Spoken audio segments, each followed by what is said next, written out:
Tignan nyo mga kabayan. O ayan, may lalaking nagpanggap na kunyari kung ano-ano yung binibenta niya. O tignan nyo, tulisan pala. Ayan, pinasok na yung bahay. Nako, ayan na, nakapasok na.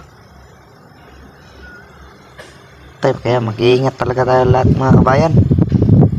Nako, ang dami pala nila. Yan talaga yung nakakatakot sa pag may lumapit kagad sa bahay nyo. Nagpapanggap ng kung ano-ano yung binibenta o nagka-ente. Tulisan pala, yun na, pinasok na yung bahay.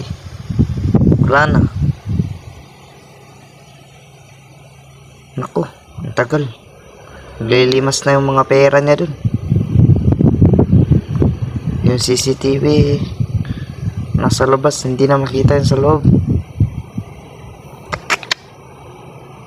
Yan talaga mga kabayan, yan yung delikado sa panahon ngayon eh. Sobrang talamak na yung mga magnanakaw.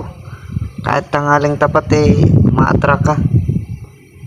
Wala nang takot. Ayan na, hintayin natin na lumabas yung mga magnanakaw kung may nakuha ba sila.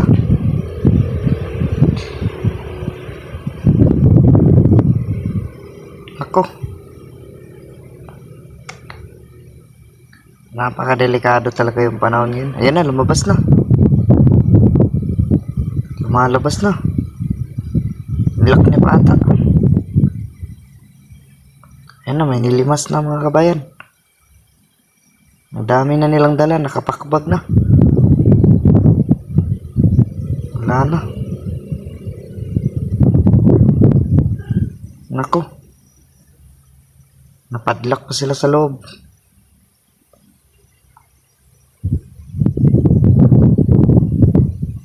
Ayan na, grabe oh. May daladalang tools sa sariling bag. Parang pinagandaan talaga yung pagnanakaw nila. Kaya yun, ayun. Nalabas na yung mga...